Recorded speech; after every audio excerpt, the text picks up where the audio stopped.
No ar, Faixa Livre, rádio jornalismo de verdade, a informação de primeira qualidade, a interpretação e os comentários das notícias, entrevistas, o contraditório.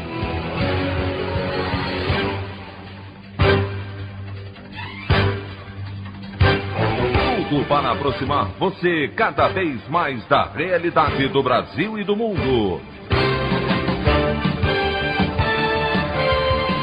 Apresentação: Anderson Gomes. Após afirmar que recriaria 3 ministérios, presidente Jair Bolsonaro, como de costume, volta atrás, influenciado pela opinião pública. Ex-integrantes da Procuradoria-Geral da República apontam crimes de Bolsonaro na pandemia e pedem a sua denúncia a Augusto Aras. Câmara e Senado realizam eleições hoje para definir novos presidentes com favoritismo para candidatos bolsonaristas Arthur Lira, do Progressistas, e Rodrigo Pacheco, do Democratas. Essas e outras notícias da edição desta segunda-feira, 1º de fevereiro do ano de 2021, do programa Faixa Livre.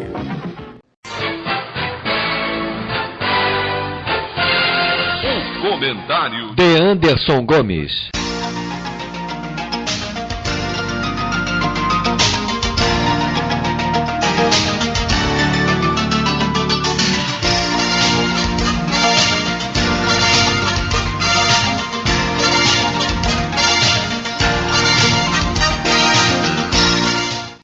Bom dia, ouvintes.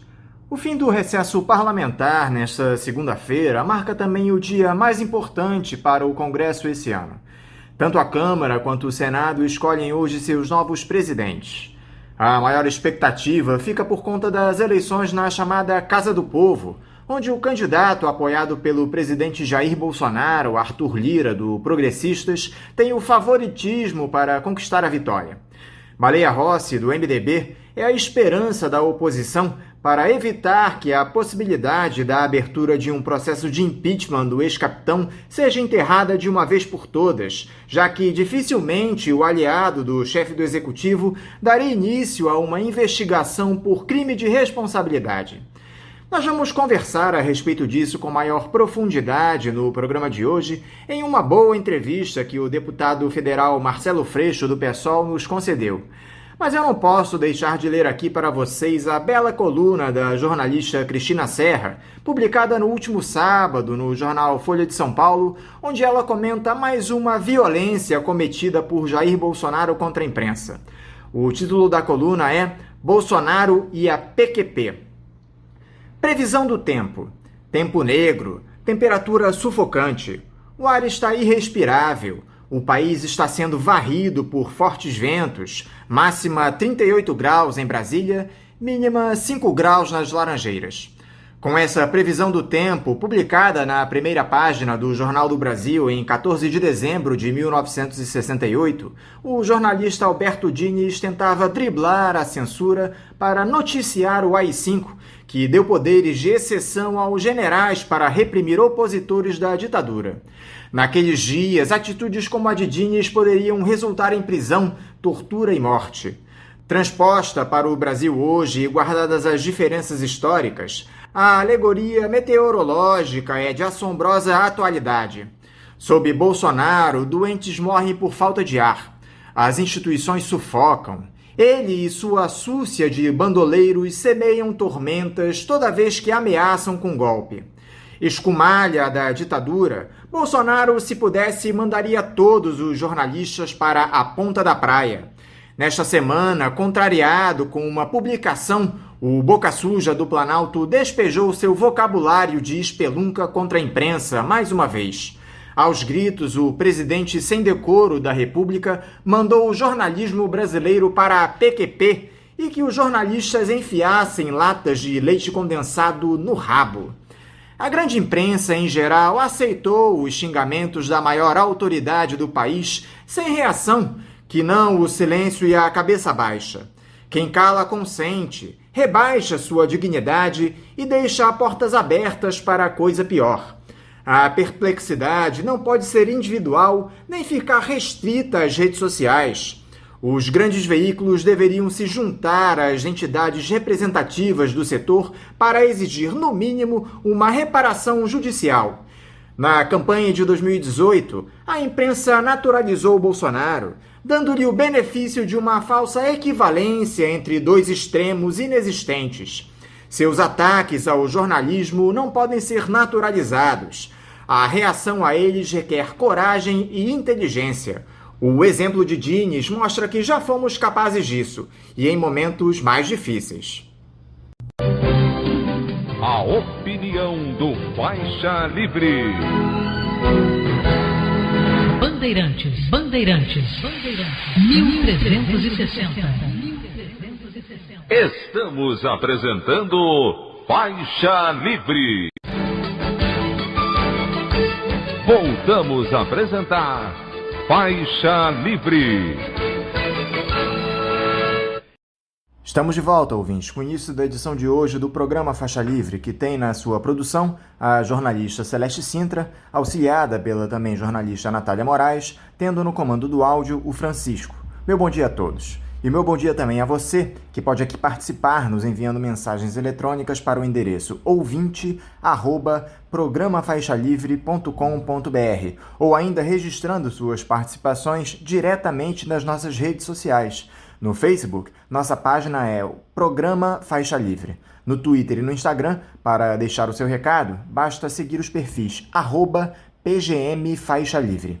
Lembrando que as participações por telefone estão inviabilizadas, pois durante o período da pandemia do novo coronavírus, nosso programa está sendo gravado no dia anterior à sua veiculação.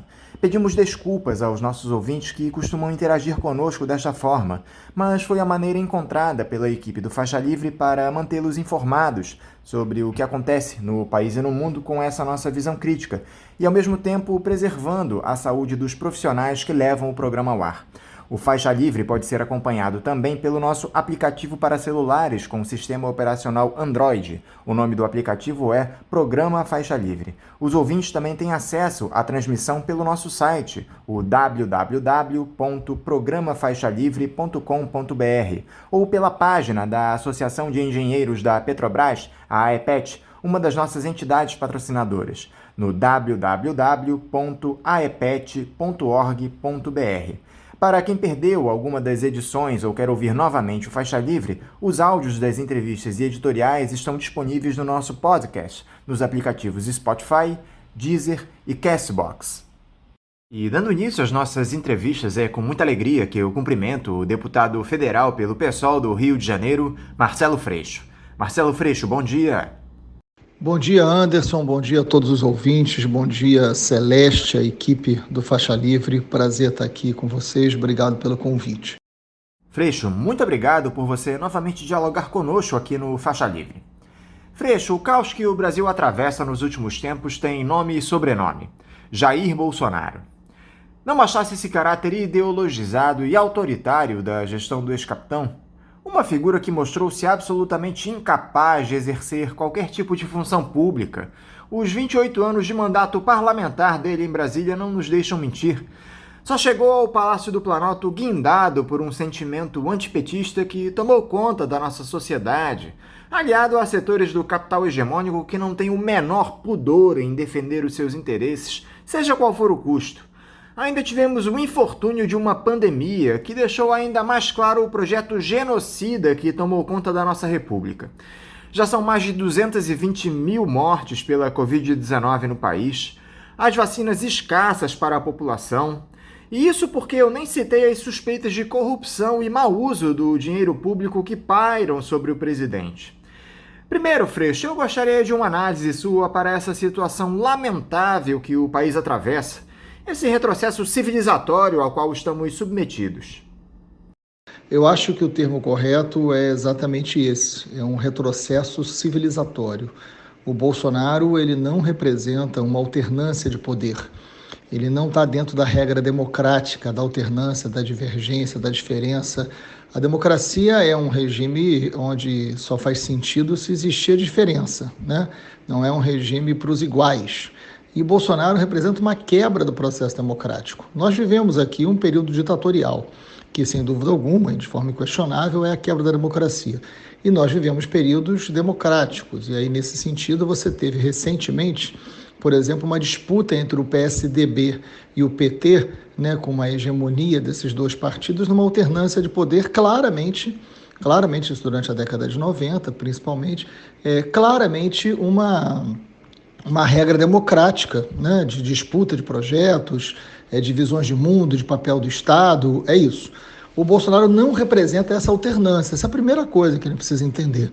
O Bolsonaro sempre se alimentou da ditadura, sempre defendeu a tortura, defendeu o regime autoritário, nunca escondeu isso, né? Cansou de fazer campanha com a camisa do Médici, dizendo eu era feliz e sabia, e ele ganha uma eleição num contexto muito específico em 2018, e aí é um debate muito profundo que a gente precisa remeter aos significados de 2013, né, de uma enorme crise de representatividade da nossa República, que os setores progressistas e democráticos não conseguiram responder ou entender, e há uma morte da política. Há uma morte da política enquanto expressão de uma sociedade. E tem uma bomba, né, de efeito em massa que destrói esse processo político, que atinge tanto a esquerda quanto a direita, e o que surge é algo do subterrâneo, algo do esgoto político, né, local de moradia do Bolsonaro durante todo esse tempo. Ele emerge desse esgoto político de onde ele sempre viveu ao longo dos seus 30 anos como parlamentar, de forma muito insignificante dentro do Congresso, elegendo a sua família com práticas de corrupção, com práticas das mais antigas dentro da própria República, muito pouco democrático sempre, né, negando inclusive qualquer defesa de direitos humanos, negando o princípio democrático, enfim, sempre com a violência e o medo como instrumentos da sua forma de olhar para o mundo, e ele emerge como se não fosse da política, como se fosse algo novo, né? Daí a ideia do mito, né? Para tentar jogar numa irracionalidade um debate político. E isso, sem dúvida alguma, é uma quebra democrática. A gente precisa entender esse processo. Só que não é só o Bolsonaro. Você tem esse Bolsonaro, que é uma ameaça com golpe, que eu já disse que em 2022, se perder a eleição, aqui será pior do que nos Estados Unidos, né? E começa a organizar uma sociedade para um golpe, para um regime autoritário. Não à toa, ataca a imprensa, ataca as instituições como o Congresso e o Judiciário, e o Supremo mais especificamente, se alia a uma base violenta e corrupta, arma a sociedade, e eu indico que leiam a matéria deste domingo no jornal o Globo sobre uma política bélica de Bolsonaro. O armamento em mãos da sociedade civil já é maior do que as munições, por exemplo, que o Estado possui, né? Então ele quer uma sociedade armada, autoritária e com fanáticos. Mas não é só o Bolsonaro, você tem um bolsonarismo. E aí, nesse sentido, a gente precisa entender o que é esse bolsonarismo. Hoje, mesmo com toda a desgraça operada aqui no Brasil, ele tem 30% de bom e ótimo, né? Então o Bolsonaro não emerge sozinho dessas profundezas. Ele traz um Brasil mais do que conservador, um Brasil violento, um Brasil do tronco, um Brasil oriundo da escravidão, um Brasil aristocrático, um Brasil de fanáticos, que é muito perigoso. Então é uma luta que não é só contra Bolsonaro. A gente precisa entender o papel da democracia nesse sentido, e aí, sem dúvida, é um retrocesso civilizatório que precisa nos gerar, produzir sobre nós uma responsabilidade muito grande. E qual é a saída para um quadro como esse, Freixo? Você acha que o impeachment do presidente é capaz de resolver os nossos graves problemas? Não podemos esquecer que o vice é nada mais nada menos que o general Hamilton Mourão, que lá atrás já demonstrou não ter qualquer tipo de respeito pela nossa democracia. Olha, eu não tenho a menor dúvida da importância do processo do impeachment, da luta pelo impeachment. O impeachment é um desejo muito forte de todos aqueles que se contrapõem a esse governo baseado em milícia, negacionismo e corrupção, né? A essa ruptura democrática que o Bolsonaro representa. Agora, o impeachment ele não pode ser só um desejo, né? O movimento do impeachment é uma coisa, o impeachment em si ele é outra. Se você olhar na história recente do Brasil, os dois presidentes empichados, né? E nós tivemos situações muito diferentes que a gente tem agora. Você tinha no Collor uma fortíssima mobilização de rua e na sociedade e contra o presidente Fernando Collor de Mello, e você tinha um vice, que era o Itamar, já muito envolvido num outro projeto, que não era mais o do presidente.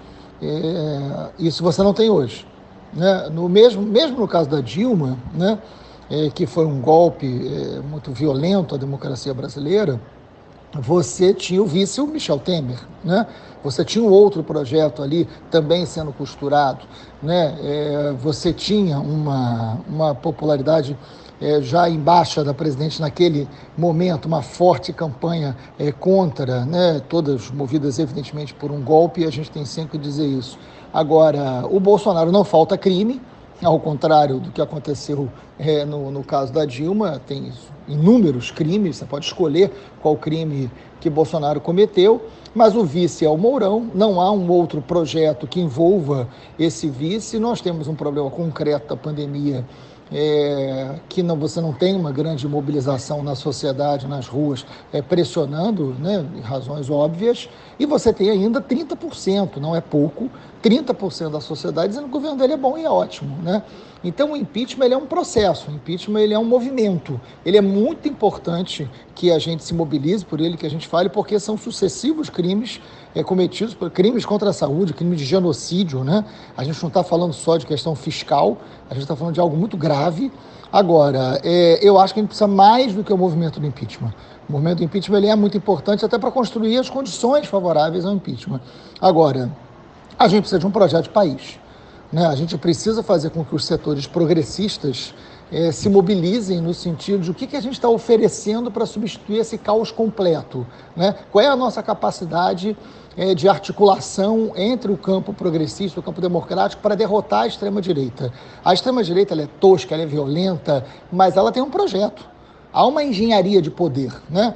Mesmo diante de toda a toscaria assustadora, né, do Bolsonaro, mesmo com essa postura anticivilizatória, deprimente do presidente, eles têm uma engenharia, eles têm uma linguagem, eles têm um método de comunicação que é muito eficiente através das redes sociais como um mecanismo de comunicação em massa, né? Eles têm uma estética política pensada. Não vamos pensar que essa toscaria bolsonarista ela é carente de projeto. Não é, até porque não é só no Brasil. É no mundo inteiro. E, nesse sentido, eu recomendo, inclusive, a leitura do livro Engenheiros do Caos, que eu acho que é muito ilustrativo do que está acontecendo hoje no mundo. Então, o impeachment é muito válido, mas a democracia em risco exige de nós também que a gente se debruce de qual o projeto de país que a gente está apresentando para a sociedade para derrotar a extrema-direita. Pela política, Freixo, está na cara que não há qualquer possibilidade de superação do bolsonarismo, pelo menos até o fim do mandato do ex-capitão. Estamos em meio a uma pandemia que impede mobilizações populares que venham a pressionar os parlamentares para votarem em um processo de impeachment.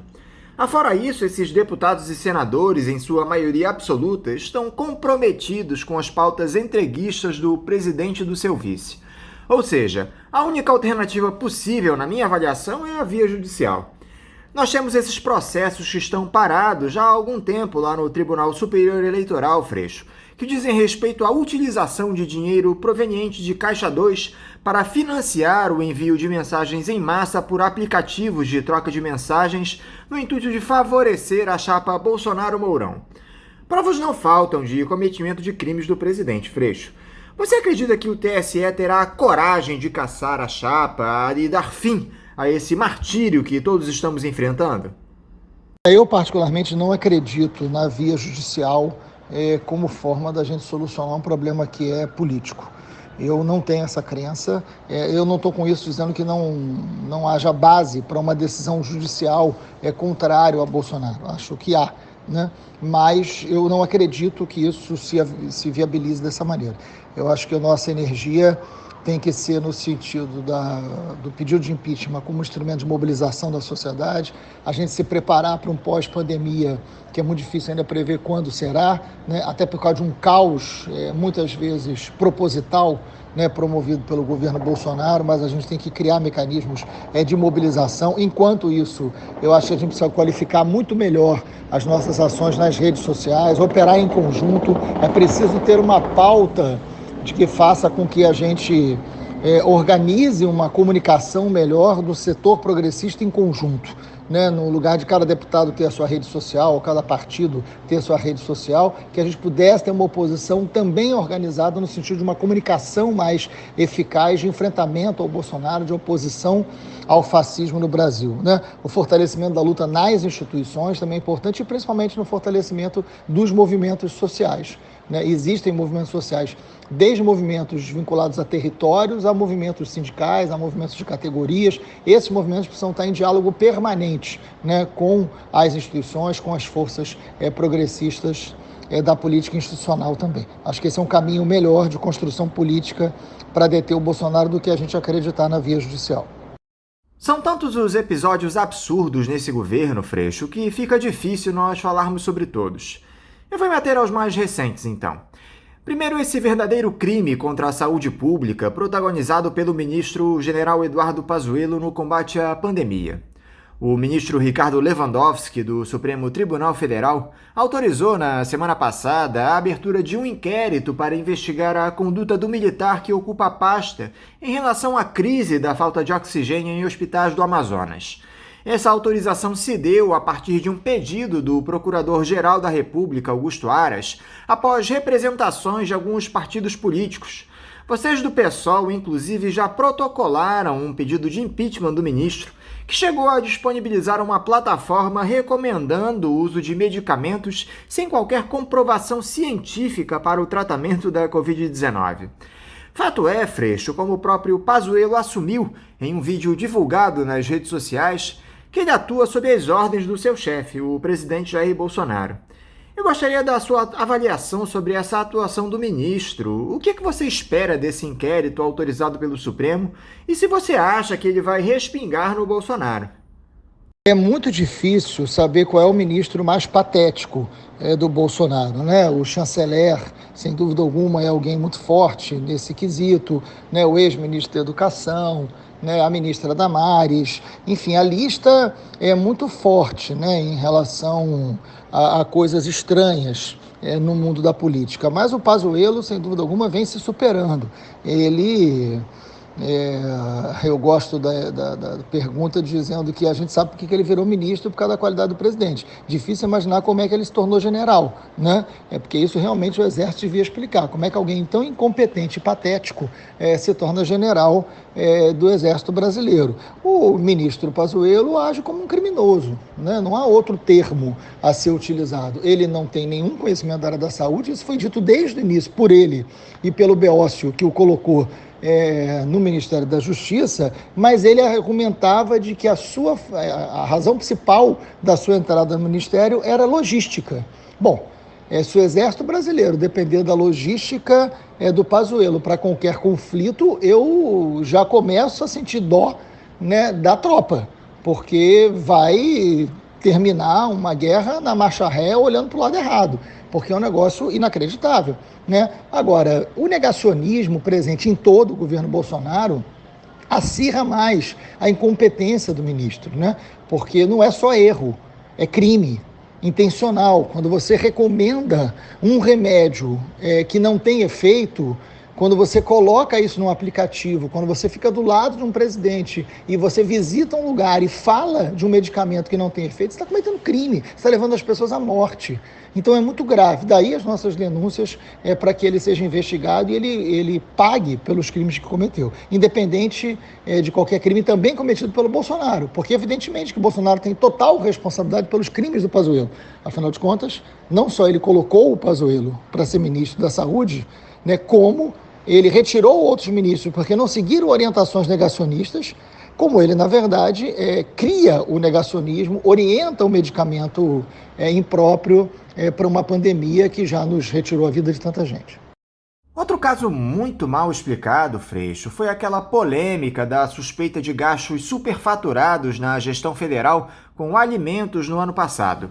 O Ministério Público fez uma representação ao Tribunal de Contas da União pedindo autorização para apurar a ocorrência de supostas irregularidades nos atos da administração do governo Bolsonaro no gasto com alimentos em 2020, com destaque para aqueles 15 milhões de reais destinados à aquisição de leite condensado. Até houve uma contestação em relação ao valor total, mas a questão principal se dá por conta do preço unitário de cada produto. O subprocurador Lucas Furtado afirmou no documento que a despesa afronta o princípio da moralidade administrativa. A representação cita casos de compras feitas pelas Forças Armadas, noticiadas pela imprensa, mas o Ministério da Defesa negou que haja compras abusivas. Ainda houve a aquisição de chicletes, pizzas e refrigerantes que totalizaram quase 35 milhões de reais. É muito evidente que há algo estranho nessa história, Freixo. Não é possível você gastar essa quantia toda, por exemplo, em leite condensado, enquanto o país atravessa uma crise sem precedentes. A não ser que esse produto tenha sido fabricado com leite de gado bolsonarista. E o presidente ainda usou palavras de baixo calão para ofender a imprensa. O que é que vocês do PSOL farão a respeito desse caso, Freixo? Esse episódio das compras estranhas, vamos chamar assim, do governo Bolsonaro, que a gente conseguiu ter acesso através do portal da transparência, que pela primeira vez depois foi retirado do ar no meio da crise, depois voltou, chama atenção não só por causa do valor, né? Até porque, como é que você explica um aumento de 20% de 2019 para 2020, sendo que 2020 teve a pandemia, né? E houve, mesmo contra a vontade do presidente, o isolamento, né, de um setor da sociedade, bem menos que deveríamos, mas teve. Por que teve aumento do consumo de determinados produtos? Mas o que mais chama atenção não é um debate moralista, eu quero chamar a atenção de quem nos escuta aqui no Faixa Livre. Primeiro tipo de produto, né, chiclete, leite condensado, vinhos, num valor muito elevado, a gente está falando de 15 milhões, né, em leite condensado. A argumentação do filho do presidente, porque lamentavelmente o presidente procria, mas dizendo que o leite condensado é um alimento muito importante para quem faz atividade física. Ainda bem que o Eduardo Bolsonaro é deputado e não nutricionista, né? Porque seria uma tragédia talvez um pouco maior, inclusive. Mas o que a gente assiste nesse momento é quase um deboche, né? Então, assim, 15 milhões de leite condensado tem que ser investigado, até porque a explicação sobre os fornecedores está muito aquém do razoável. Então, tem fornecedores que são familiares. Uma das empresas que forneceu leite condensado é uma empresa familiar e o filho tem uma outra empresa de contrato de 25 milhões com o governo. Então, sem dúvida alguma, pelo momento que a gente está vivendo, pela necessidade de transparência, pelos indícios fortíssimos de corrupção, tem que ser investigado. O que o PSOL fez, que é o que você me pergunta, Anderson, é um pedido de CPI. Eu mesmo protocolei um pedido de CPI, que é uma comissão parlamentar de inquérito, que é para isso, né? Para investigar. Você não pode taxar dizendo que ali tem corrupção, mas evidentemente os indícios são fortes e tem que ser investigado. E aí, claro, nasce toda uma negação, como tudo nesse país nesse momento. Eu já não sei mais o que o Bolsonaro precisa fazer para esse percentual de fanáticos que o segue entender que existem coisas completamente antirrepublicanas, antidemocráticas, né? O Bolsonaro tem um histórico de envolvimento com milícia que eles negam. O Bolsonaro comprou diversos imóveis com dinheiro vivo e os seus filhos. Isso é uma prática da família. Comprar imóvel com dinheiro vivo é indício evidente de lavagem de dinheiro, mas nada disso é suficiente, né, para que se coloque Bolsonaro sob suspeita. Então, é evidente que a gente está tratando com um processo político muito profundo e muito difícil. Isso tem que nos alertar sobre que talvez as vias normais de crítica dentro da política não estão sendo suficientes para a gente. Então, o que a gente precisa também é pensar nessa forma de denúncia que a gente está fazendo. Freixo, essas eleições que teremos hoje para a escolha dos novos presidentes das casas legislativas têm provocado muita polêmica. O presidente Jair Bolsonaro já admitiu abertamente na semana passada que está agindo para tentar eleger o deputado Arthur Lira, do Progressistas, para a presidência da Câmara. O Centrão, inclusive, já começou a cobrar cargos no governo, como a titularidade nos Ministérios da Saúde e da Cidadania. A alternativa viável ao Lira seria o deputado Baleia Rossi, do MDB, que votou pelo impeachment da Dilma Rousseff e defende uma série de pautas regressivas desse governo. Ou seja, temos a tal da escolha de Sofia. Boa parte dos parlamentares dos partidos ditos progressistas defendem o voto em Baleia Rossi já em primeiro turno, pregando a redução de danos. Isso acabou provocando um racha, especialmente dentro do seu partido, o PSOL, que nós trataremos mais à frente. Primeiro, Freixo, eu gostaria de saber quais foram os pontos que a esquerda negociou em troca do apoio ao candidato MDBista à presidência da Câmara. Que tipo de pautas progressistas ele se comprometeu a defender caso seja eleito? Falou-se de impeachment, de auxílio emergencial, de reformas. O que foi colocado nesse acordo, Freixo? Anderson, a eleição de hoje aqui no Congresso Nacional, ela é uma das mais importantes da história do parlamento, né? A sociedade nunca acompanhou muito de perto esse processo de eleição de presidente da Câmara, presidente do Senado, né? Isso nunca foi uma coisa que virou uma grande pauta da sociedade, né? E a gente entende. Mas dessa vez, não. Dessa vez você tem uma mobilização da sociedade civil, mesmo que ainda pequena, perto do conjunto da população. Mas é um assunto, está em todos os jornais, a gente está aqui falando sobre isso. E por que isso se tornou tão importante? Porque você nunca vimos um governo tão empenhado numa eleição de presidente do Congresso Nacional. Nunca um governo se empenhou tanto, né?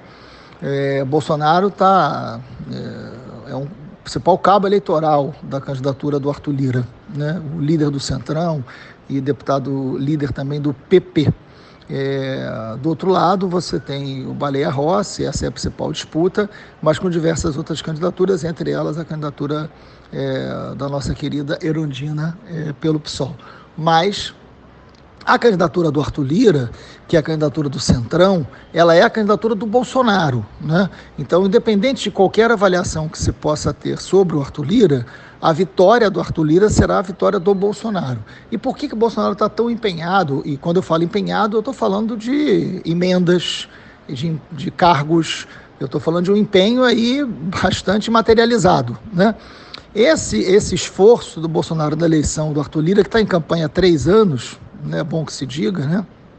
É uma candidatura com muita chance de vitória aqui no Congresso Nacional nesse dia de hoje.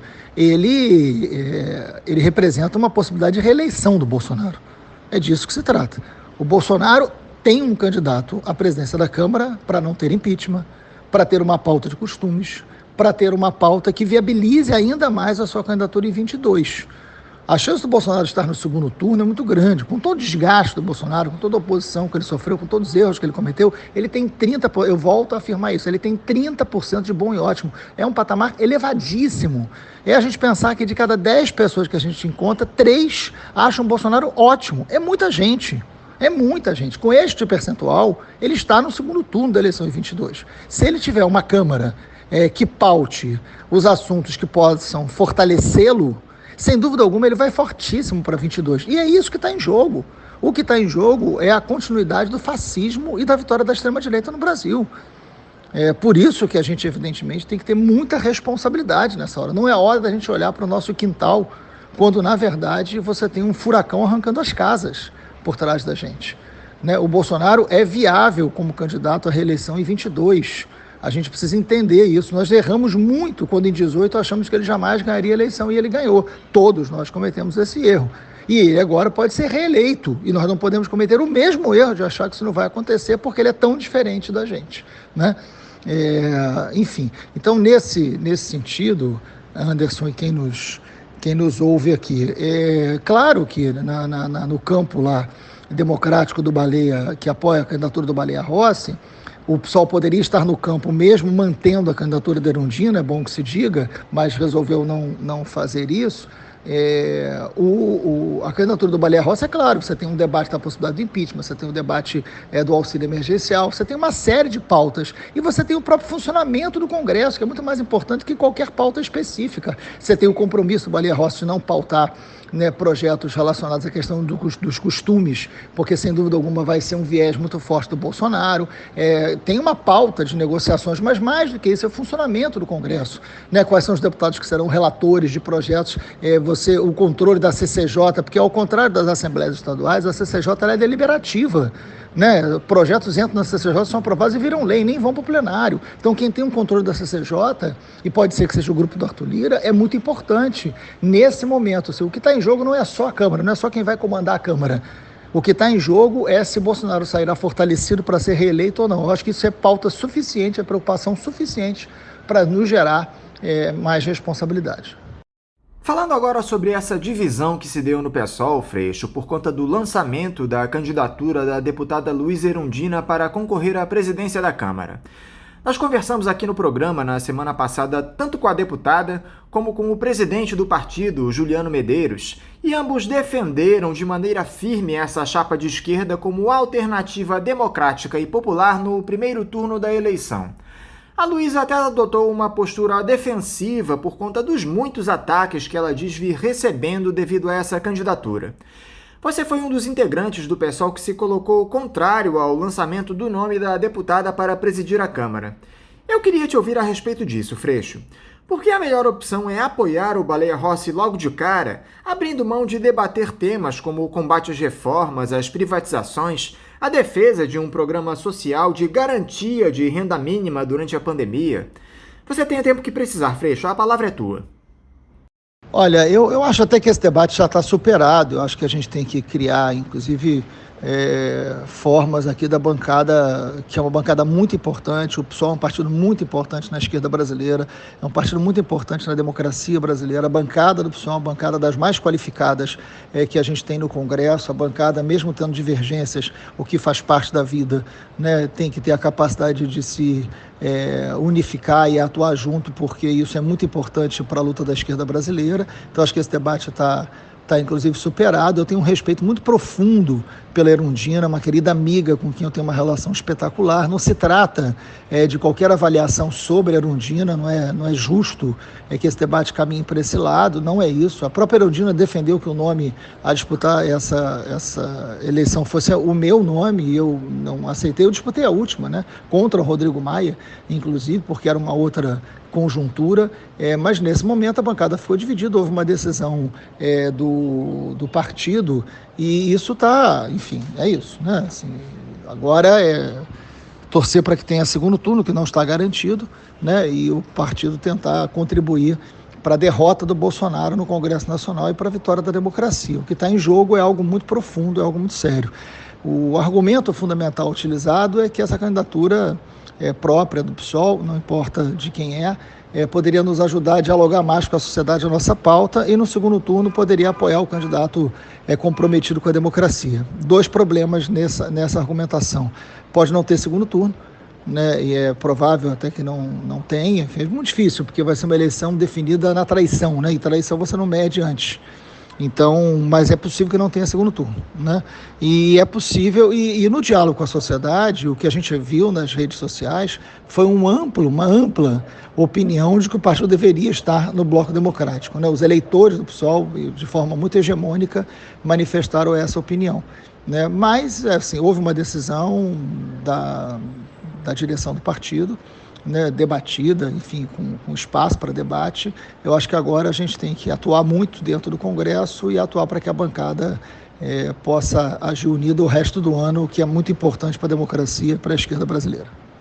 Pela sua experiência, pelo que você tem percebido nas articulações de bastidores, Freixo, quem você acha que vence essas eleições, tanto na Câmara como no Senado? Os bolsonaristas Arthur Lira e Rodrigo Pacheco são os favoritos. Há muito dinheiro de orçamento envolvido, cargos em ministérios, enfim. Você acredita que possa haver uma surpresa?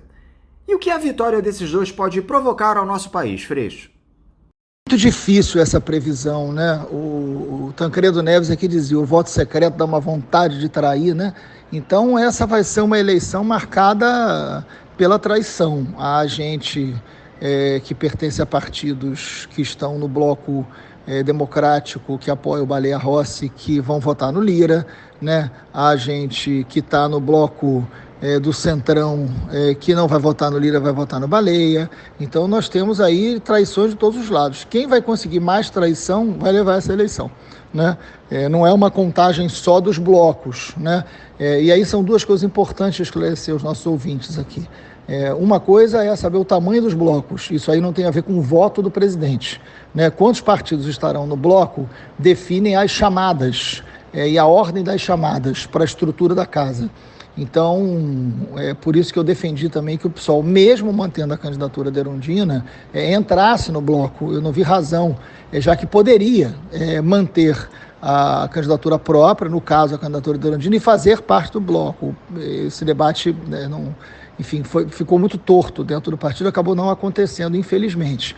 Mas se o bloco do Arthur Lira, né, se o bloco do Centrão for maior, independente do voto para presidente, eles têm a primeira chamada e eles vão ter maioria na casa como um todo, o que eu acho bem pior.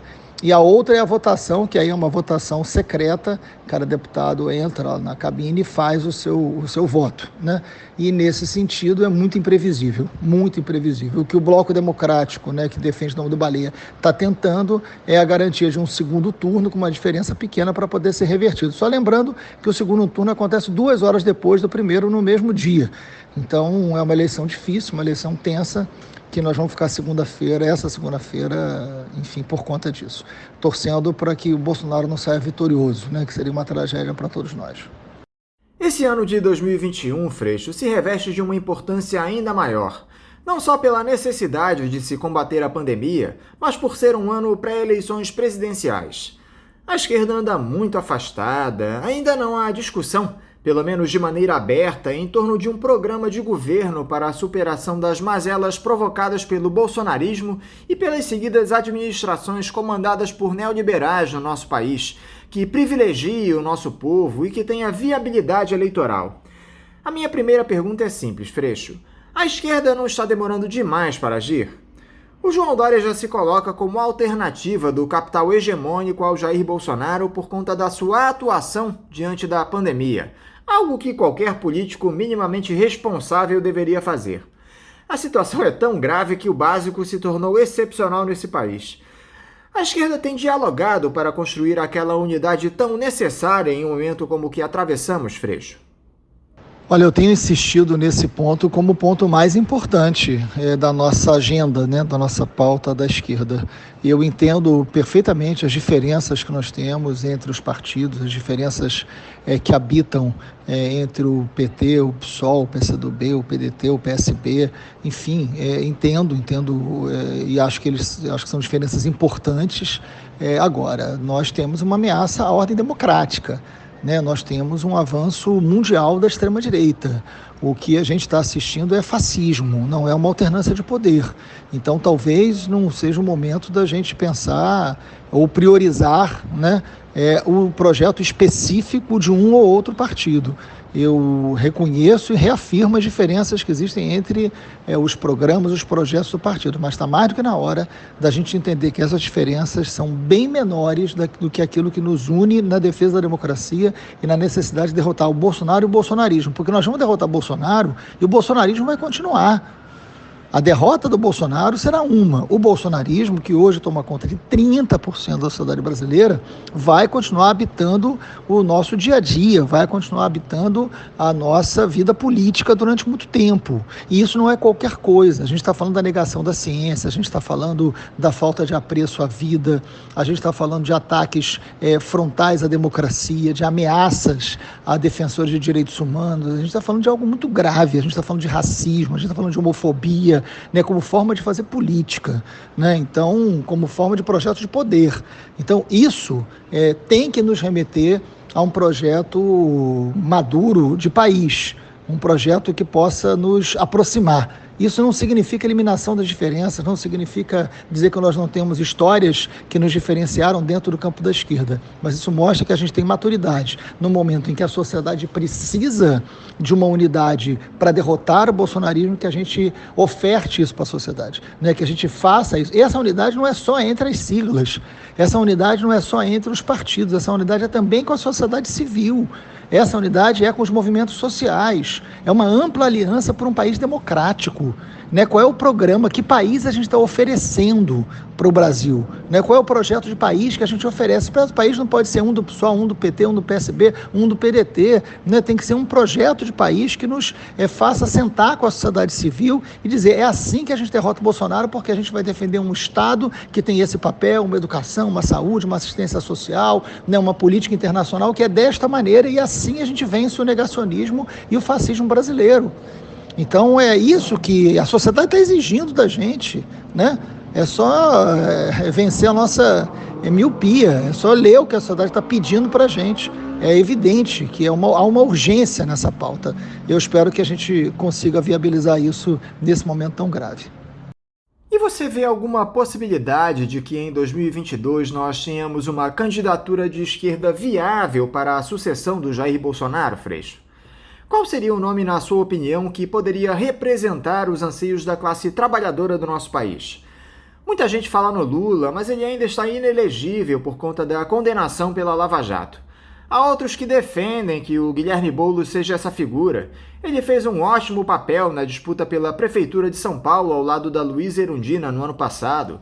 Chegaram ao segundo turno e tiveram uma votação expressiva. Mas mais do que isso, ele foi capaz de unir todos os partidos de esquerda em torno da sua candidatura, algo que há tempos nós não vemos.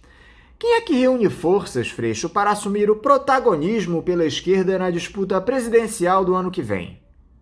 Olha, eu acho que nós temos excelentes nomes na esquerda. O Boulos é um grande amigo, uma pessoa que eu me esforcei muito para que aceitasse ser candidato à presidência pelo PSOL, fez uma campanha lindíssima em São Paulo, né? Renovou uma esperança política muito importante, é um grande amigo, pessoa que eu converso sistematicamente. Agora, nós temos a Manuela, uma excelente, também fez uma campanha belíssima no Rio Grande do Sul, o Haddad, um excelente quadro, uma pessoa que também é amigo, que eu tenho muito respeito, o Flávio Dino é uma figura importante, o Ciro é uma pessoa muito preparada, enfim, nós temos aqui nomes que certamente vão nos dividir, aqui quem está nos ouvindo, quem está participando desse programa vai gostar mais de um, vai gostar mais do outro, mas a escolha não pode ser por nomes, seja de quem for. A gente não pode ter como primeiro passo saber que nome é melhor do que o outro. Esses nomes estão a serviço de qual projeto? Esses nomes podem estar juntos. Quais nomes desses podem estar juntos num projeto? Que projeto é esse? A gente tem que ter a capacidade de sentar e dizer, olha, nós defendemos isso aqui para a educação, isso aqui para a saúde, isso aqui para o Estado, e é assim que a gente quer vencer o fascismo. Se a gente entender que derrotar o fascismo é muito mais importante do que promover, do que organizar cada uma das nossas siglas, cada um dos nossos partidos, é muito mais importante nesse momento do que organizar as nossas bases específicas, né, e para disputá-las com outras forças progressistas, a gente, sem dúvida alguma, vai poder compor esses nomes dentro do mesmo programa, dentro do mesmo projeto. Qual é o projeto de país que a gente está defendendo? Se a escolha for pelo nome, vai ser difícil que a gente tenha acordo. Então, que a gente possa colocar todos esses nomes a serviço de um projeto e entender quais nomes possam representar melhor um projeto, sem definir que a gente tem um projeto de país e não na frente de um projeto de partido, seja qual for, eu acho que é um grande passo. E eu queria aproveitar para agradecer o convite, é um prazer sempre estar falando com vocês nesses tempos difíceis, né, que a gente está vivendo. Tomara que essa segunda-feira possa ser de vitória aqui no Congresso. Marcelo Freixo, muito obrigado por mais uma vez você estar aqui conversando conosco no Faixa Livre. Eu quero te desejar sorte aí hoje nessa votação na Câmara dos Deputados, te desejar também um ótimo dia de trabalho e um forte abraço. Um grande abraço a todas e todos. Conversamos aqui com o deputado federal pelo PSOL do Rio de Janeiro, Marcelo Freixo. Vamos agora ao nosso primeiro intervalo. Voltaremos daqui a pouquinho. Voltamos a apresentar Faixa Livre. Já voltamos, ouvintes, e agora eu saúdo o economista, assessor da Rede Brasileira pela Integração dos Povos, a REBRIP, e membro da coordenação da Associação Brasileira de Economistas pela Democracia do Rio de Janeiro, Adhemar Mineiro. Adhemar Mineiro, bom dia. Bom dia, Anderson, bom dia ao pessoal da sua produção e bom dia aos ouvintes do Faixa Livre. Adhemar, eu quero te agradecer por mais uma vez você conversar conosco aqui no programa. Adhemar, nós temos conversado muito com você nos últimos tempos a respeito da situação da nossa economia. Evidentemente que os seus diagnósticos apontam para a tragédia que é a gestão ultraliberal do governo de Jair Bolsonaro, com o auxílio luxuoso do ministro Paulo Guedes. Hoje eu queria começar falando a respeito dessa fuga de capital estrangeiro do nosso país.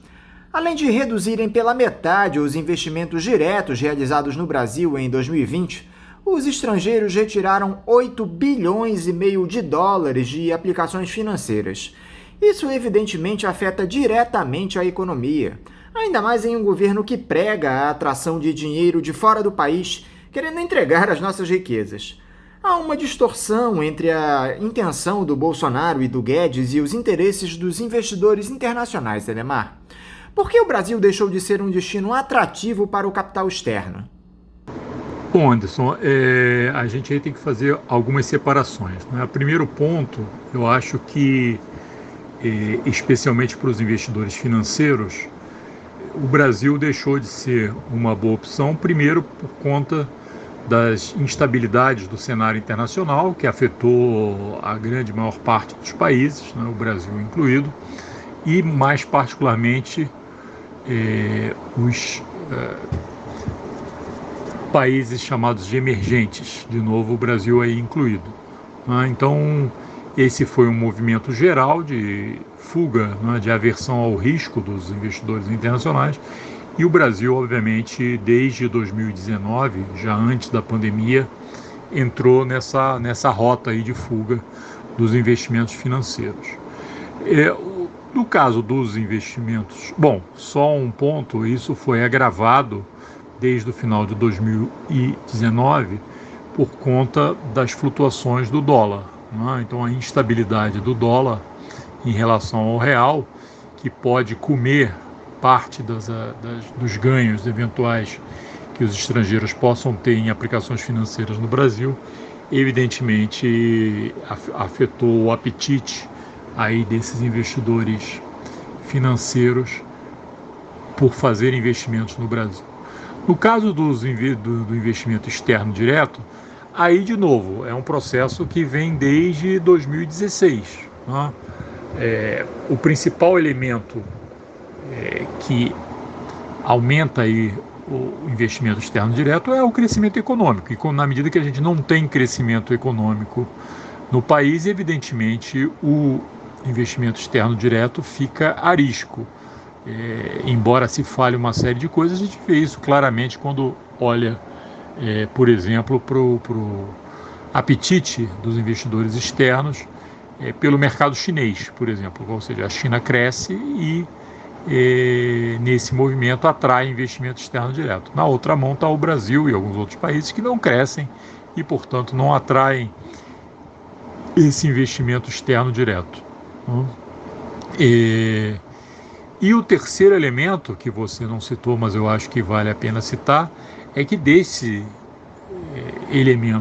investimento externo direto, boa parte dele é investimento chinês. Né? Então,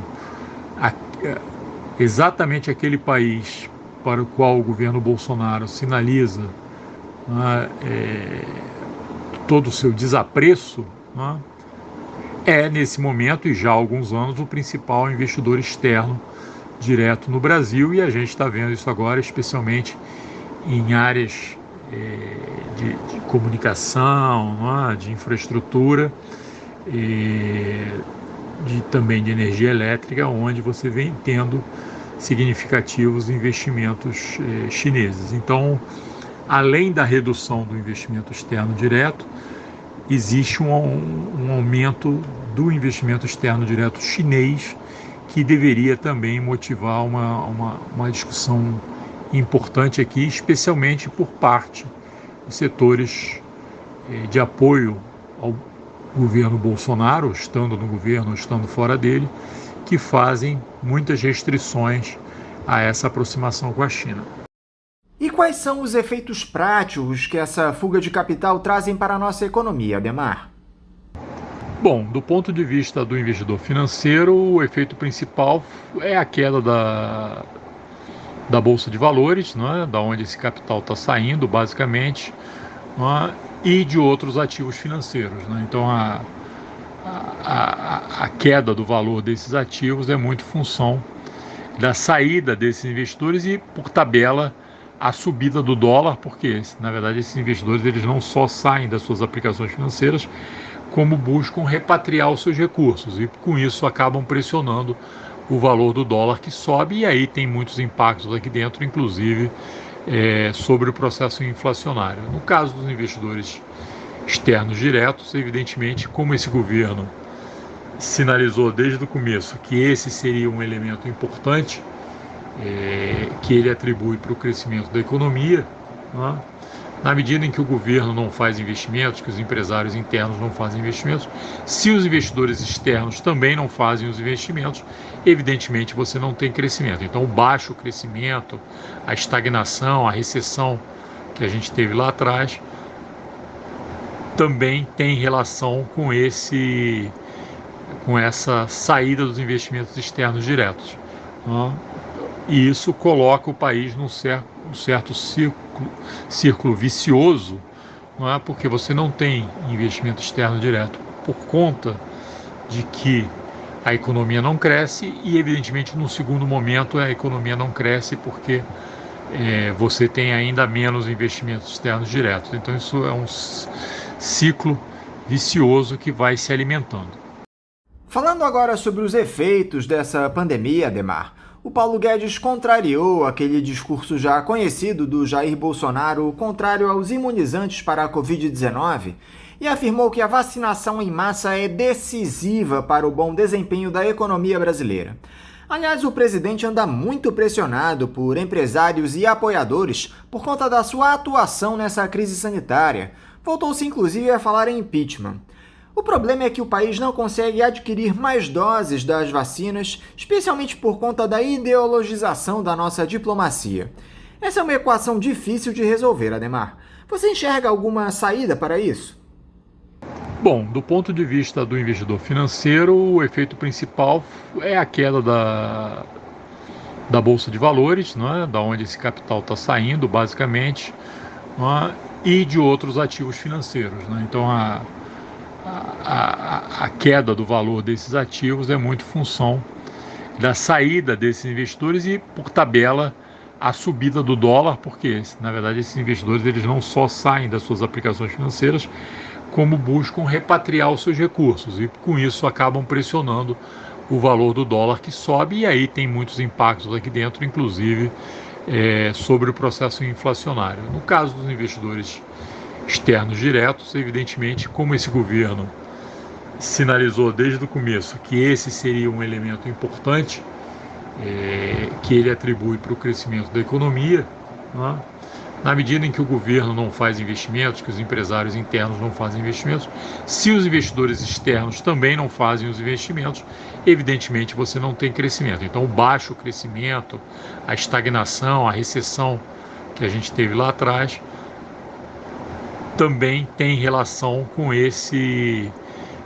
essa saída dos investimentos externos diretos, né? E isso coloca o país num certo círculo vicioso, não é? Porque você não tem investimento externo direto por conta de que a economia não cresce e, evidentemente, no segundo momento a economia não cresce porque você tem ainda menos investimentos externos diretos. Então isso é um ciclo vicioso que vai se alimentando. Na semana passada, nós tivemos aquelas discussões no Fórum Econômico Mundial em Davos que não contaram com a participação do presidente Jair Bolsonaro. Por outro lado, quem esteve em um dos encontros virtuais e aproveitou o palanque para criticar o governo federal nas medidas de combate à pandemia foi o governador de São Paulo, João Dória. Ele ressaltou o início da vacinação promovido por ele e disse que ela é um modelo de administração com ciência no país. Parece que o Dória definitivamente começa a vender a sua imagem como alternativa ao Bolsonaro para o mercado internacional, Adhemar. Como é que essa mensagem é recebida pelos investidores externos? A presença do Dória nesses eventos, Adhemar, leva mais desgaste ao presidente, na sua opinião? Bom, os estrangeiros, seja os setores diplomáticos dos governos, seja especialmente os empresários, eles acompanham o que vem acontecendo no Brasil, não é? Na verdade, desde lá do começo da crise, talvez até antes da crise, esses setores não só acompanham, como buscam interferir no processo brasileiro. E eu acho que, tal como a maior parte dos empresários brasileiros, o que vem agora saindo, inclusive na imprensa, de vez em quando, vazando as informações, que Na verdade, mesmo o mundo empresarial já está ficando um pouco exausto com esse governo Bolsonaro, os investidores estrangeiros veem com enorme preocupação esse governo, né? Seja pela questão ambiental, que foi o que apareceu mais fortemente, seja pela questão social, seja por toda a instabilidade que ele representa no cenário nacional e internacional, né? O discurso belicoso, né? De criar problemas o tempo todo, né? Aqui dentro e lá fora. Isso não contribui, evidentemente, para uma estabilidade maior. Então, o empresariado externo busca as suas alternativas, né? E um liberalismo à la governo Dória talvez apareça como uma alternativa, digamos, para os interesses dos empresários externos, né? O problema é que, do ponto de vista da gestão econômica e social, Bolsonaro, Dória e outras eventuais possibilidades que vêm sendo colocadas, como o próprio vice-presidente Mourão, né, o ex-ministro Moro e outros, não representam nenhuma grande diferença em relação a essa gestão liberal, né? Então, para a população brasileira, não são de fato alternativas, especialmente do ponto de vista da gestão econômico e social. Agora, para os investidores externos, um liberalismo com uma cara mais de funcionamento das instituições democráticas, como seria o governo Dória, pode ser uma alternativa. E daí eles seguramente ouvem atentamente o que o Dória e outros que vão aparecer como alternativas aqui dentro têm a dizer. Como a gente já previa, Ademar, o fim do auxílio emergencial está levando os brasileiros a uma situação de total desespero. Uma pesquisa divulgada pelo Datafolha mostrou que 69% das pessoas que receberam o auxílio não encontram uma outra fonte de renda para substituir o benefício. Enquanto isso, o Guedes defende travar todo o orçamento para renovar o auxílio emergencial. Ou seja, se correr o bicho pega, se ficar o bicho come. O governo é incapaz de reconhecer o drama dos brasileiros e ampliar o endividamento para garantir uma renda mínima para a população. Eles querem que a educação, a segurança pública e os servidores paguem essa conta. Anderson, tinha uma frase que era muito usada no passado, que era a seguinte: se ficar o bicho come, se correr o bicho pega, mas se juntar o bicho foge. Então isso mostra, digamos, essa situação mostra que é preciso, digamos, juntar forças na resistência a essa visão econômica, não é, que só vê alternativas de se mexer dentro aí de uma tela, não é, limitada de possibilidades, que é dada exatamente pela política de teto de gastos, não é? O que o ministro Paulo Guedes está sinalizando é que você, para viabilizar, não é, o auxílio emergencial, a extensão do auxílio emergencial por mais algum tempo, você tem que cortar, e ele vem exatamente citando gastos que são gastos absolutamente essenciais, não é? Ele não está propondo cortar leite condensado, não é? Ou cortar mordomias do executivo, do legislativo, do judiciário, nada disso. A proposta vem exatamente no sentido que você corte gastos fundamentais como educação, ciência, tecnologia, segurança e outros, né? Então eu acho que isso sinaliza que a necessidade da resistência política vai ser muito maior para você romper essa visão dentro da qual o ministro Guedes tenta enquadrar os brasileiros, que é que você tem que se mexer dentro do esquadro aí do teto de gastos. É exatamente a mudança nesse processo de teto de gastos que é fundamental nesse momento, inclusive para a economia poder retomar uma trajetória de crescimento. Então esse eu acho que é o ponto mais importante. A gente tem que sair desse enquadramento que o ministro Paulo Guedes tenta dar, né? e se mexer, digamos, fora da caixa, para usar uma outra expressão que é comum. E fora da caixa, nesse exato momento, significa você se mexer exatamente fora do enquadramento do teto dos gastos, aumentando seus gastos com o auxílio emergencial e com investimentos públicos, inclusive nessas áreas onde o ministro Paulo Guedes também quer cortar, como a educação, para garantir a retomada do crescimento e uma melhor qualidade de vida para os brasileiros. Agora, tudo isso, Adhemar, é influenciado por uma pressão inflacionária. O Índice de Preços ao Consumidor Amplo, o IPCA 15, do mês de janeiro, que é uma prévia da inflação oficial, teve uma alta de 0,78%, o maior resultado para o período desde 2016. A população não tem renda, os produtos da cesta básica sobem de preço de maneira vertiginosa, não há uma condução responsável que faça com que os efeitos da crise sejam menos intensos. Falta investimento público, Adhemar, e o teto de gastos segue intocável. Até fala-se em uma cláusula de calamidade pública para ser incluída na proposta do Pacto Federativo para que essa regra possa ser superada. A grande questão é que o teto de gastos precisa ser revogado definitivamente, Adhemar. Como eu disse na questão anterior, eu concordo plenamente com você. Tem que se trabalhar no sentido da revogação da emenda constitucional 95, não é? Que ficou conhecida aí como Lei de Teto de Gastos. Isso é fundamental nesse momento para você retomar o crescimento, não é?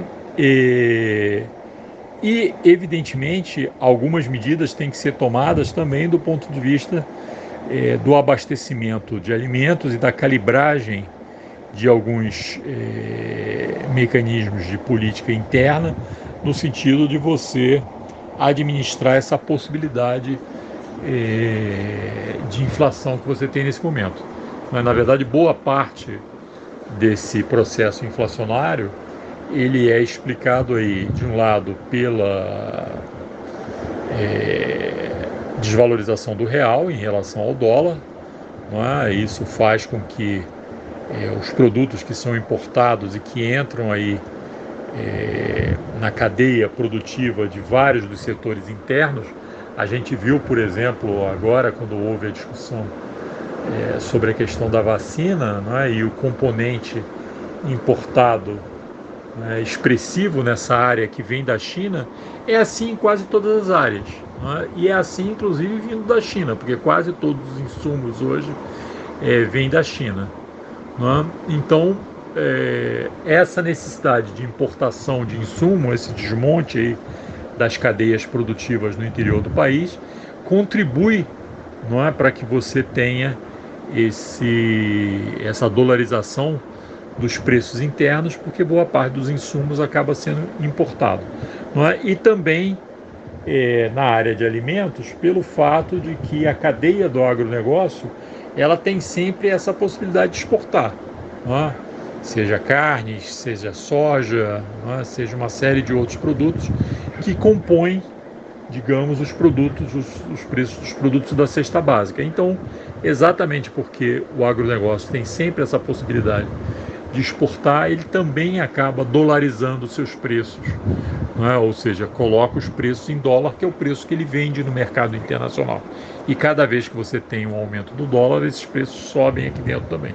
Então, um outro processo que é importante é desconectar essas cadeias de preços, especialmente dos produtos agrícolas, dos preços internacionais. É preciso garantir primeiro o abastecimento interno, o abastecimento aqui dentro, e a desmontagem que você teve desde 2016 de todos os mecanismos de regulação de estoques de alimentos aqui dentro do país, muito contribuiu para isso. É preciso que você volte a calibrar e a ter, de fato, políticas de estoques reguladores para que os preços internos não disparem a cada subida do dólar. Mesma coisa vale para a área de petróleo. É preciso que você altere a vinculação de preços, já que o Brasil hoje é um país produtor de petróleo, exportador de petróleo. É preciso que você desconecte o preço dos produtos de derivados de petróleo internamente dos preços internacionais do petróleo. E para isso, um elemento essencial é você manter, né, a participação da Petrobras na área de refino que está sendo desmontada pelo governo. Esse desmonte das possibilidades da Petrobras na área de refino são elementos importantes para você vincular o preço dos derivados do petróleo aqui dentro dos preços internacionais, na medida em que você vai, digamos, garantir o abastecimento aqui dentro várias vezes pelo recurso à importação de bens, como é o caso de gás de cozinha, como é o caso de óleo diesel, etc., que são fundamentais para a composição da matriz de preços no interior do país. Então essas são algumas das medidas que têm que ser tomadas. Agora, evidentemente, a visão liberal vai ser sempre a visão de que você conecte os preços nacionais aos preços internacionais e sempre tenha a possibilidade de recorrer à importação dos produtos, né, para abastecer o mercado interno. E na medida que você desmonta o seu aparato produtivo aqui dentro e recorre ao mercado externo, você fica cada vez mais dependente aí dessa tomada de preços internacional para cada produto que você recebe, com o qual você resolve abastecer o país. No topo da pirâmide, Ademar, a situação é bem diferente. A fortuna dos mais ricos do mundo saltou 31% durante a pandemia, de acordo com o índice de bilionários da Bloomberg. A gente ouviu falar muito em uma necessidade de interferência dos diferentes estados nacionais nessa pandemia. A retórica keynesiana não saiu da boca de alguns economistas liberais, mas o que se viu mundo afora foi a ampliação da concentração de renda. E por aqui nem se toca na possibilidade de taxação das grandes fortunas. A teoria é muito diferente da prática, Ademar. Na verdade, para ser justo, se toca nesse tema da taxação de grandes fortunas, né? Isso foi colocado especialmente pela oposição ao governo Bolsonaro como uma alternativa para você financiar tanto gastos em saúde como gastos do auxílio emergencial, etc., sem que você tenha necessariamente aí a ruptura com os princípios da emenda constitucional 95, né, e que ficou apelidado de lei de teto de gastos, né. A grande questão é que esses bilionários, eles não são apenas detentores de renda, riqueza no país. Eles são também, por conta de serem bilionários, detentores de poder e com enorme capacidade de pressão, né, tanto do governo, do Executivo Federal, quanto do Parlamento. Né, e com essa pressão, eles acabam afastando a possibilidade de que você passe uma lei de teto de gastos. Então, o que é fundamental dizer é que quem se mexe e defende contra o imposto sobre grandes fortunas, mas na verdade faz esse papel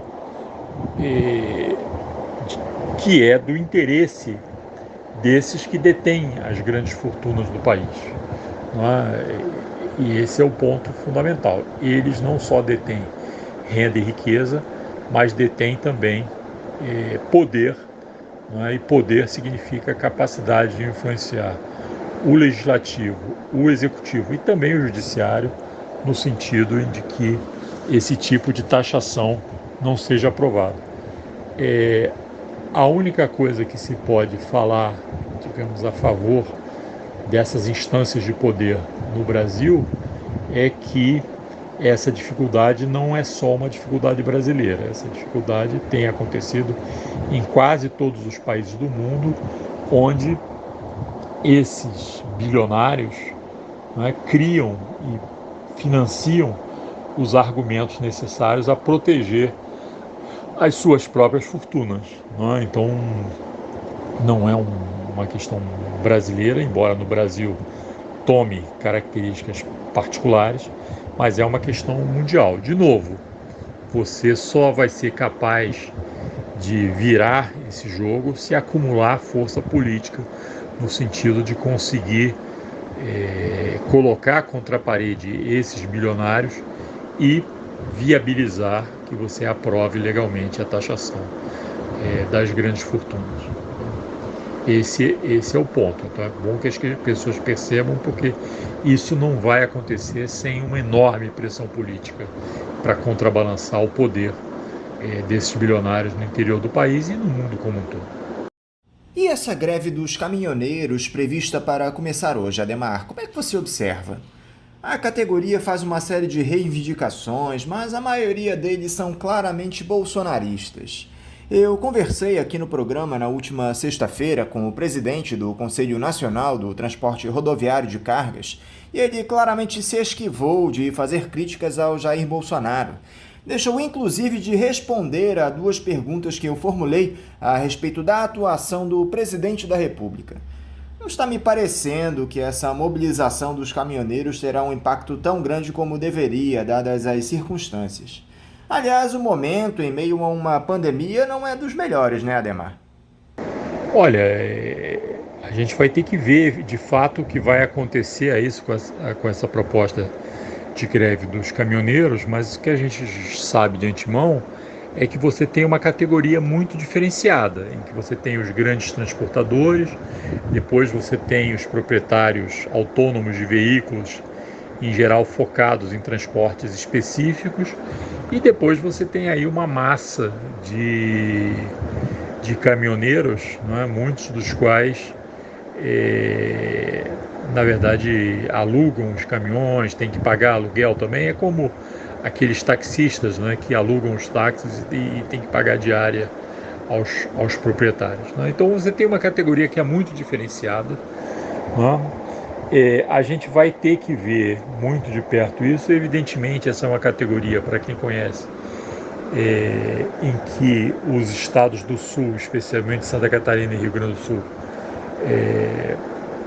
são os estados de origem de muitos desses caminhoneiros, né? E a gente sabe aí, especialmente em Santa Catarina, qual foi a votação do atual presidente da República, né, no processo eleitoral. Portanto, existe um peso importante aí, como você diz, de que uma parte desses transportadores são ou foram lá atrás bolsonaristas, né? Mas mesmo isso tem mudado, né? Tem mudado no sentido de que o apoio ao atual presidente nos estados do Sul se reduziu bastante. Então vai ter que se ver efetivamente o que vai acontecer. No começo da pandemia, quando a gente verificou alguns problemas aí para os transportadores de carga, né, especialmente com a questão do lockout, como eles ficaram sem possibilidades de alimentação, sem possibilidades de abastecer os caminhões, o problema que isso deu. O Brasil é muito dependente do transporte rodoviário de cargas, né?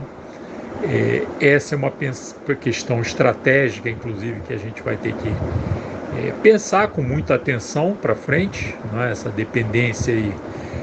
A gente sabe que o transporte rodoviário de cargas não é, digamos, o modal mais apropriado, né, pelos seus impactos do ponto de vista da necessidade de investimentos em estradas, do ponto de vista da logística, né, do ponto de vista da utilização de combustíveis fósseis, né, não é propriamente o mais apropriado. Então a gente tem que transitar para uma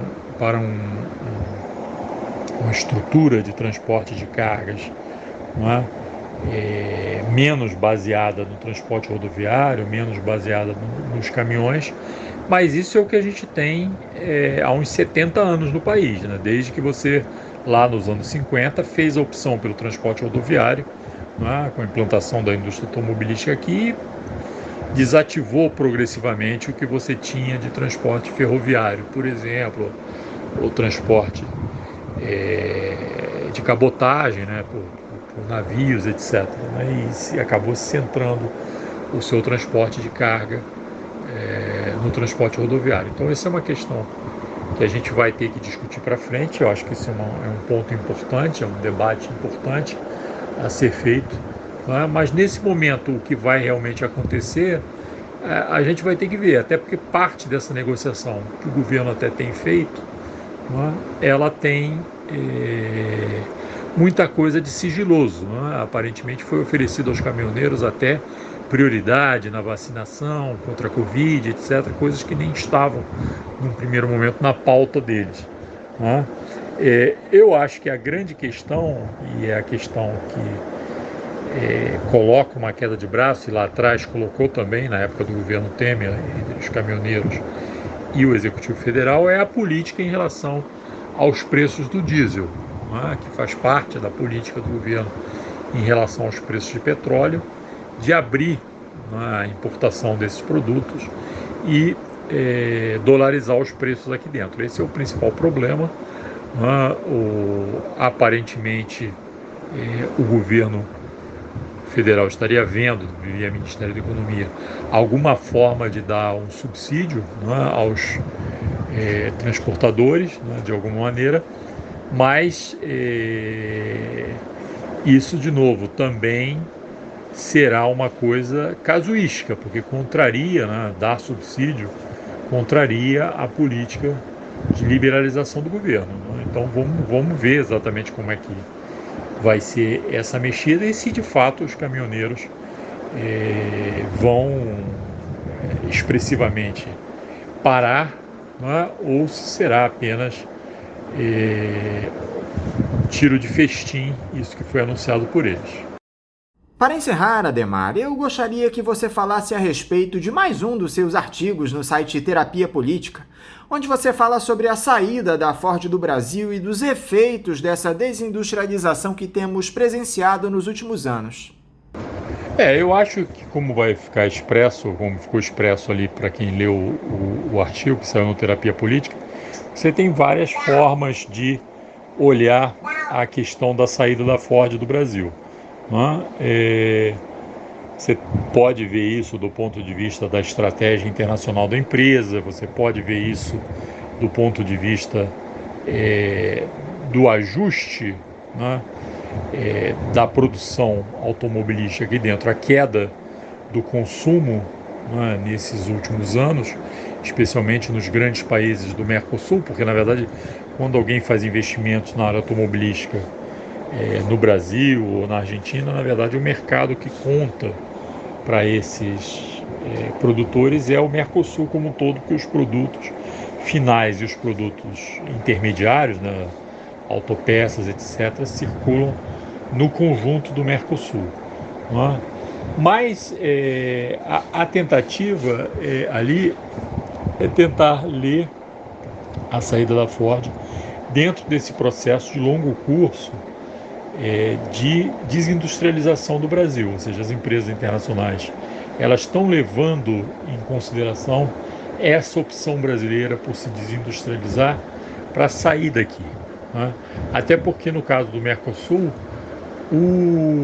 a Ford desativa as suas unidades produtivas aqui no Brasil, mas reforça a sua atuação produtiva na Argentina, mostrando que vai tentar abastecer o mercado brasileiro via a produção aqui no nosso país vizinho.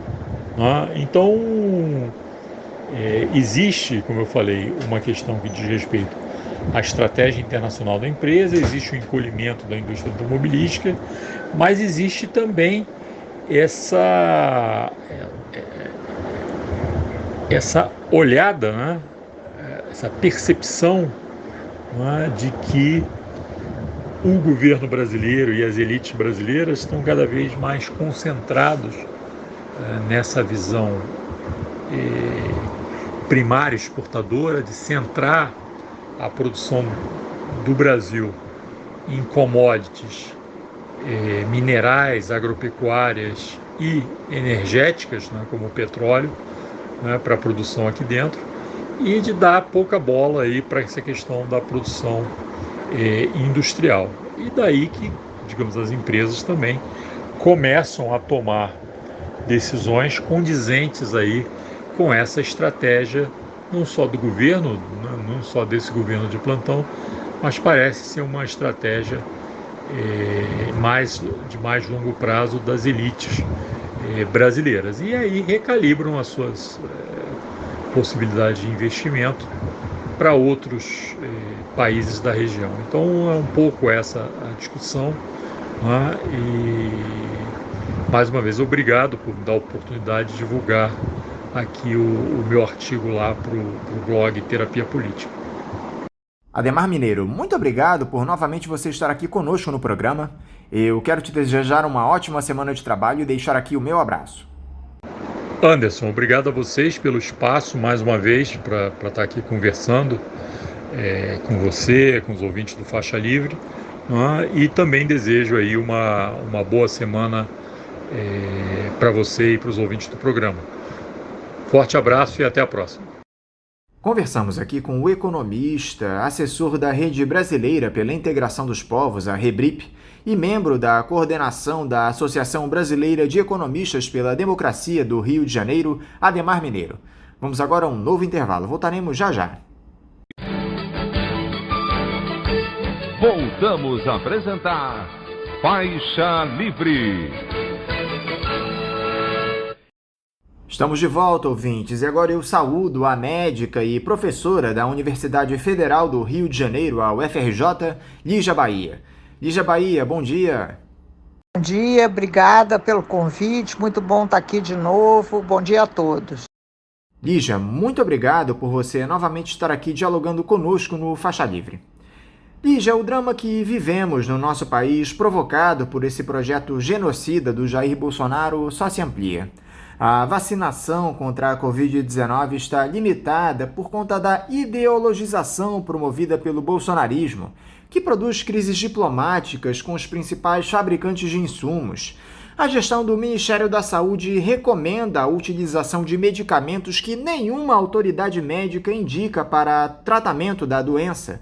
Falta oxigênio em Manaus, tudo isso potencializado por novas cepas mais contagiosas do novo coronavírus. O resultado disso são recordes de mortes, mais de 220 mil óbitos no Brasil e nenhum horizonte de melhora. Como é que você tem analisado esse caos no início do ano, Lígia? Com extrema preocupação, né? Assim, a nossa análise é muito, assim, a situação do Brasil ela é muito, muito preocupante, porque nós mantivemos um número muito alto, né, de casos e óbitos desde março até agora. Agora, assim, piorando, né? A gente tem em algumas cidades um número de casos ainda maior do que em março e em abril. Então, e com novas variantes, né? Como você mencionou na pergunta, novas variantes do coronavírus e com, assim, o Brasil é o país que teve a pior resposta.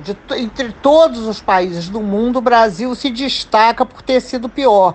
Um estudo australiano agora demonstra isso. Um estudo que compara as respostas à pandemia entre vários países. O Brasil se destaca como campeão, quer dizer, como campeão da desgraça, né? E, de fato, assim, a gente só errou, né? O governo só errou. Não teve recursos, quando teve recursos usou errado, os recursos foram tardios. Enfim, então um conjunto imenso de erros, né? De erros grosseiros que nos deixam nessa situação, né? Quer dizer, o vírus passeando solto ao longo do território nacional. Eu gostaria de uma avaliação sua mais profunda, Lígia, a respeito desse crime que é a falta de oxigênio hospitalar no Amazonas. O governo federal já havia sido avisado com antecedência dessa situação, que estourou no início do mês e nada fez para sanar o problema. O ministro Pazuello virou alvo de uma investigação do Ministério Público, só que ele já afirmou que apenas atende ordens do presidente Jair Bolsonaro. Se há crime, a culpa é do ex-capitão, Lígia. O que você tem a nos dizer a respeito de todo esse imbróglio? Bem, eu penso que, assim, a falta de oxigênio, ela é muito, digamos assim, quase um marco histórico, né? É importante que a gente entenda isso, porque não só houve muita repercussão nacional, também como muita repercussão internacional, e oxigênio, Amazônia, então isso tudo fez, assim, isso explodiu, né? É uma notícia que explodiu no mundo inteiro. E é claro, né? É claro que há responsáveis, porque não é possível que não se pudesse pensar e prever a necessidade do uso de oxigênio. Os responsáveis são os governos, né? Tanto o governo federal, quanto o governo estadual, quanto o governo municipal. E não adianta um ficar empurrando para o outro, né? Há responsabilidades muito, muito bem definidas. O que aconteceu foi que a Manaus teve uma primeira onda, né? E todos nós assistimos, então, as fotos dos cemitérios, das covas sendo abertas, etc. E agora, de novo, quer dizer, a lição não foi aprendida, né? Havia falta de recursos da primeira vez e há falta de recursos agora. Então, eu acho que sim, que a gente tem que atribuir, sim, responsabilidades, tem que cobrar essas responsabilidades. É importante essa abertura pela PGR, né? De uma investigação contra o ministro Pazuello, é muito importante. Eu espero que ela prossiga e eu espero que ele seja, de fato, que seja atribuída a culpa a ele, né? Porque, sinceramente, morrer por falta de ar, né? Por falta de oxigênio perto da floresta amazônica assim, é um paradoxo de crueldade, né? Então, a gente está acompanhando e a gente espera que o ministro seja condenado. Para piorar, Lígia, ainda há essas denúncias de fura-filas das vacinas lá na capital do Amazonas. Aliás, não é só lá em Manaus que a prioridade da imunização está sendo desrespeitada. É em todo o país. Infelizmente, isso é um mal que afeta toda a nossa sociedade, Lígia. Falta empatia e respeito a regras mínimas de sociabilidade. Como é que o poder público deve lidar com esse tipo de situação, Lígia? E como isso pode ser evitado, na sua opinião? Bem, assim, agora assim, quando a gente fala de fura-fila, talvez a gente tenha que mudar um pouco o registro, né? A gente antes estava mencionando o governo, né, as autoridades, a irresponsabilidade e a crueldade, né? E agora a gente passa a falar um pouco desses mesmos elementos, né, mas de um outro ângulo, né? Porque, assim, é lamentável o que está acontecendo, né? Na realidade, eu acho que se deve, sim, à falta de planejamento dos governos, né? No final da linha, são os governos os responsáveis, que na realidade não houve critérios claros de quem deveria se vacinar prioritariamente, não havia listas de conferência, então isso abriu espaço para furar fila, né? Mas, de qualquer maneira, também é espantoso que a gente veja a facilidade com que algumas pessoas assim se considerem no direito de se vacinar antes, por exemplo, de profissionais de saúde que estão atendendo Covid, né? Então, as listas, os critérios foram mal definidos e, no final das contas, também, né, não tem vacina para todo mundo, né? Tudo começa aí, a gente está com uma quantidade pequena de vacinas, mas, de qualquer maneira, assim, é ruim que a gente constate isso, né? Que a gente, inclusive, algumas instituições que são muito queridas, né, elas acabaram se tornando cúmplices, né, dessa situação. É como se também essas autoridades, elas fazem isso, elas cooptam, né? Elas não querem fazer errado sozinhas, então elas acabam atraindo também alguns dos nossos, né, para estarem juntos nesse mesmo barco, que é um barco indo para o inferno, né? Bom, enfim, a gente podia, o que eu acho é o seguinte, é um erro, mas a gente podia ter mais resistência por parte da sociedade, né, da sociedade civil. Outro reflexo desse tipo de postura absolutamente condenável, Lígia, se dá nessa tentativa de a iniciativa privada adquirir por conta própria doses das vacinas produzidas até aqui para imunizar seus funcionários. Há quem diga que isso não se caracteriza como fura-filas, mas essa utilização do poder econômico para se obter vantagens é, no mínimo, antiética, Lígia. Como você observa essa discussão toda? Bem, Anderson, realmente, né, essa parece ser até uma piada, né, os empresários querendo comprar vacina para vacinar seus trabalhadores, como se os trabalhadores fossem gado, né, o gado tem que ficar saudável para que ele possa ser vendido, né, para ter produtividade. Então, sinceramente, parece uma piada, mas não é, né, isso é sério, né. Essa sempre é uma reação, né? Existe uma parte do empresariado brasileiro muito, muito, muito atrasada. Eu diria até que, assim, uma parte do empresariado brasileiro confunde trabalhador com escravo, né? são meus escravos, então esses meus escravos eu faço com eles o que eu quiser, né? Eu hoje vacino, não vacino, e como se não houvesse poder público, como se não houvesse esfera pública. Então isso é muito lamentável. Certamente eu penso que também isso já deixou, felizmente, né, houve muita reação contrária a esse tipo de intenção, mas a gente sabe também que eles não desistem, né? A gente conhece esse empresariado brasileiro e também sabe das suas más práticas. Então é preciso estar atento, né? Nós temos que reagir prontamente a cada investida e, enfim, exigir que o governo tenha uma posição diferente, né? Vocês viram que o Ministério da Saúde autorizou esse tipo de importação, que empresas privadas importem a vacina para si, né?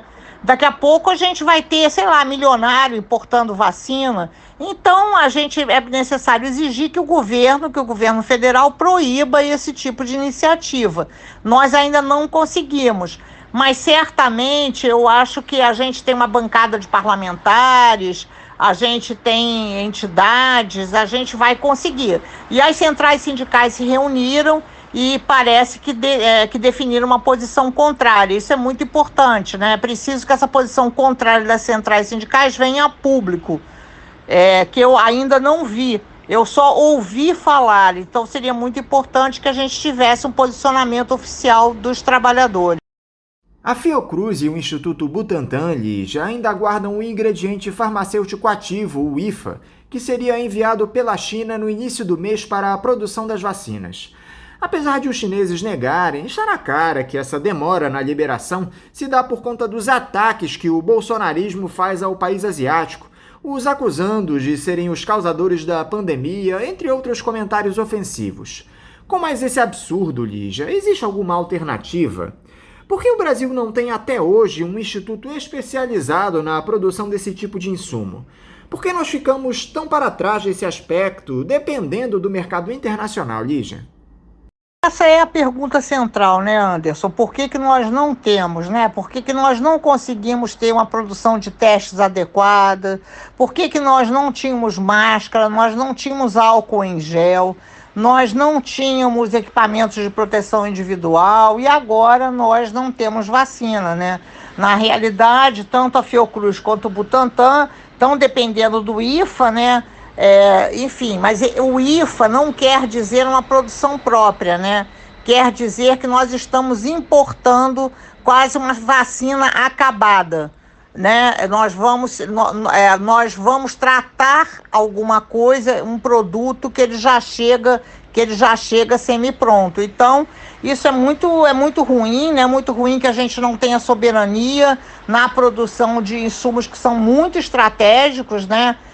Que deixam o país muito à mercê das importações, né? Então, isso ocorre em todo o mundo inteiro, está preocupado com isso, e a gente está perdendo tempo, né? Na realidade, nós estamos nadando em direção contrária. Por exemplo, o governo federal cortou recursos para o Fundo Nacional de Desenvolvimento Científico e Tecnológico, né? Ao invés da gente aumentar nossos recursos para ciência e tecnologia, nós estamos reduzindo. E isso explica, e essa é a explicação, para que Butantan e Fiocruz não tenham avançado mais, né? Ambos estão tentando desesperadamente aumentar a capacidade de produção, ter uma planta industrial mais moderna, mas não há estímulos, né? Não há recursos para que isso ocorra.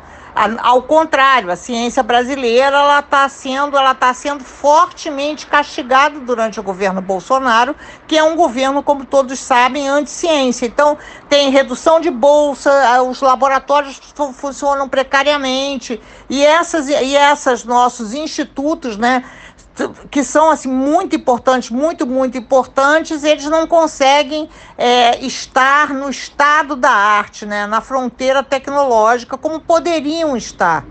Mas sem os recursos isso fica impossível. E a gente está vendo isso agora, né? A gente está vendo a limitação desse tipo de política, né? Desse tipo de política que é a política anti-ciência. Muito tem se discutido, Lígia, a respeito dessa necessidade de se utilizar logo todas as vacinas que já temos disponíveis para imunizar o maior número de pessoas possível, sem reservar para a aplicação da segunda dose, já que estamos longe de conseguir doses suficientes sequer para o primeiro grupo prioritário. A Coronavac precisa de um intervalo de 28 dias para ser aplicada pela segunda vez. Já a vacina de Oxford parece que permite até 90 dias para a nova imunização. Alguns estados estão vacinando indiscriminadamente, sem saber se terão mais doses no prazo estipulado. Você acha que isso pode dar certo, Lígia? Qual é a sua análise para essa estratégia arriscada, visto que não há comprovação de eficácia das vacinas em um prazo maior do que é recomendado pelos estudos? Também é uma pergunta assim, muito importante, né, que está nos preocupando muito. Nos preocupa muito que, por exemplo, que não assim, se confunda o número de vacinados com cobertura vacinal, né? O número de vacinados é importante, mas o que a gente precisa é alcançar a cobertura vacinal, e a gente não tem doses nem para vacinar os profissionais de saúde, né? A gente tem um número de profissionais de saúde no Brasil que é superior ao número total de doses, somando a vacina Oxford com a vacina que está sendo distribuída pelo Butantan. Então, repara, se a gente não tem vacina nem para esse grupo, que é indubitavelmente o prioritário, a gente não tem vacina para o resto da população, né?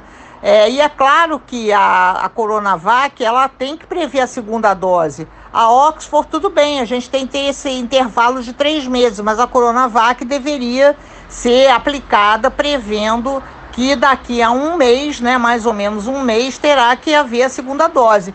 E está uma confusão danada, porque houve ordens assim, em estados e municípios completamente diferentes. Então, vacina todo mundo, vacina o que der, vamos ver o que chega depois. Mesmo, por exemplo, aqui no município do Rio de Janeiro, agora tem um calendário de vacinação de idosos, mas também assim, é um calendário que a ver, né? A ver se haverá doses, porque ainda tem um estoque de profissionais de saúde que não foram vacinados. Então não tem dose, não tem vacina. O que está se fazendo é uma superpolitização, né? Comemoração da vacinação em todos os estados e municípios, etc., mas com uma grande irresponsabilidade, né? E sem esclarecer a população dessas lacunas, né? Dessas lacunas de suprimento, sem esclarecer a população também que não adianta vacinar a primeira dose e agora todo mundo sair na rua se aglomerando, né? Sem esclarecer a população que temos que nos vacinar, sim, muito importante, mas tem que continuar usando máscara, tem que continuar mantendo distanciamento social. Então, enfim, acho que a gente acabou assim, optando pela vamos vacinar, né? E com isso, assim, uma guerra de marketing, propaganda, e não pela cobertura vacinal, que é diferente, que a preocupação é que o primeiro grupo inteiro seja vacinado, seja bem vacinado, que se garanta isso, que depois se garanta que o segundo grupo prioritário seja inteiramente vacinado e assim por diante.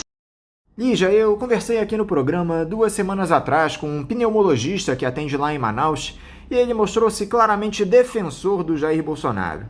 Ele fugiu das minhas perguntas a respeito da responsabilização do presidente nessa tragédia de saúde, enfim. Mas me parece que essa defesa do bolsonarismo é algo comum a boa parte da comunidade médica, inclusive nos conselhos de representação. O Conselho Federal de Medicina, por exemplo, não se posiciona de maneira mais enfática sobre a pandemia por conta desse caráter bolsonarista. Qual é o peso que essa defesa do presidente nas entidades de representação tem no resultado trágico da pandemia no Brasil, Lígia? Caso houvesse um posicionamento desses conselhos e federações, você acredita que os números podiam ser menores? E por que temos tantos defensores do presidente nessas entidades? Acho também é uma pergunta ultra importante, né? Na realidade, os médicos não são assim uma categoria profissional a mais progressista, né? Os médicos foram contra o presidente Allende, mesmo os médicos ingleses se posicionaram contra o Sistema Nacional de Saúde inglês. Então, os médicos eles tendem a ser conservadores e até retrógrados. No Brasil, eu diria assim que nós temos uma exacerbação desse traço, né? Então, os médicos brasileiros, enfim, se destacam, né, socialmente do resto da população. O país é muito desigual, é uma categoria profissional que estuda, né, demora muito tempo estudando, muitas vezes com muito esforço, e aí quer se diferenciar do restante, né? A ideia da igualdade é uma ideia que deixa de fazer sentido para uma parte dessas pessoas. E nossas entidades médicas, elas são autarquias, né? O Conselho Federal de Medicina tem muito interesse também econômico envolvido nisso, prestígio, né? Então, essas diretorias, elas são diretorias, assim, quem é atraído para ser diretor dessas entidades também tem um traço, né? Um traço de personalidade e, enfim, um posicionamento ideológico, muitas vezes. Então, sim, né, as entidades médicas fizeram um papelão, né, horrível nessa pandemia, foram cúmplices o tempo todo, e mais do que cúmplices, né, ativamente recomendaram o uso de medicamentos que não têm eficácia, né, é um erro científico gravíssimo, né, e certamente serão cobradas por isso. Não há dúvida que, historicamente, isso vai reverter em processo, em denúncia, porque não deveriam, né. E a pergunta, assim, acho que tem uma resposta, assim, se os médicos brasileiros tivessem agido de uma maneira com bom senso, a gente teria uma situação muito melhor, né? Porque, na realidade, a gente teria passado por essa guerra da cloroquina de melhor, com mais facilidade, né? E até hoje nós estamos nisso, até hoje a gente continua às voltas com essa ideia errada do tratamento precoce. Então, muito ruim, né? Muito ruim que profissionais de saúde, que a minha categoria, eu sou médica, né? Que as entidades médicas tenham se colocado, tem uma risca no chão, né? Que as entidades médicas tenham se colocado do lado errado, né? Do lado errado da ciência, do lado errado da história. A gente está preparando, né, já um movimento, vamos tentar ver se a gente consegue reverter, né? Nós vamos ter que disputar essas diretorias, vamos ter que, de alguma maneira, também nos faz entender a importância dessas entidades. Eu acho que isso não era tão claro para a gente, né? Como elas são entidades muito cartoriais, enfim, né? Ninguém tinha muita paciência para isso, e agora eu acho, então, que desperta essa clareza, né? Essa necessidade também do posicionamento dos médicos brasileiros, nós, né, que não somos tão poucos, né, mas nós precisamos ter atenção para isso, né, nós não podemos deixar como se houvesse uma divisão no mundo, assim, bom, eles ficam lá e a gente faz o nosso trabalho, né, acho que ficou claro que não é bem assim. Para finalizar, Lígia, você vê um horizonte de esperança com esse início da vacinação? Eu te confesso que estou muito descrente por uma série de motivos. A ganância do capital hegemônico, que impede que as vacinas cheguem às populações de países mais pobres, a falta de coordenação do governo federal, a irresponsabilidade das pessoas que deixaram de usar máscaras e voltaram a se aglomerar. É possível trazer uma palavra de esperança em meio a tudo isso que tem acontecido? Dá para prever o fim da pandemia no mundo, Lígia? Eu também fico muito preocupada, né, com essa situação. Acho que é difícil a gente desenhar um cenário que seja um cenário favorável para o Brasil. O Brasil está muito mal inserido, né, no panorama internacional. Tanto, assim, nós temos uma diplomacia hoje que nos afasta, né, dos países que poderiam, por exemplo, África do Sul, Índia, né, são países que estão propondo a quebra da patente das vacinas. E o Brasil, na Organização Mundial do Comércio, se posicionou contra essa proposta. Então isso nos afasta de possíveis parceiros comerciais, que seriam parceiros assim mais parecidos, né? São países com grande população e com problemas similares. A gente está importando vacina com preço muito alto. Então, além de não ter, é possível que a gente não tenha mesmo, né? Porque os preços eles são muito desfavoráveis também para os países que são os países da Sul, né? Do hemisfério sul, são muito preços, porque as empresas multinacionais elas vendem mais barato para a União Europeia e mais caro para países como o Brasil. Então isso tudo também é muito preocupante. Eu também penso que, vamos ter uma palavra de esperança, né? A palavra de esperança é que nós estamos mergulhados numa crise tão profunda, tão extensa, que certamente a gente vai sair desse fundo do poço. Mas para sair desse fundo do poço será preciso muito esforço, né? E espero que a gente saia desse fundo do poço, mudando o governo, mas também sem esquecer, né, que a gente precisa mudar as estruturas, essas estruturas de propriedade, as estruturas de deliberação, né, democrática, né, uma sociedade que se mostra muito antidemocrática, que revelou, né, desvelou toda a desigualdade, né, durante a pandemia. Então que a gente também tem um projeto, né, um projeto que seja um projeto mais democrático do que tivemos até agora.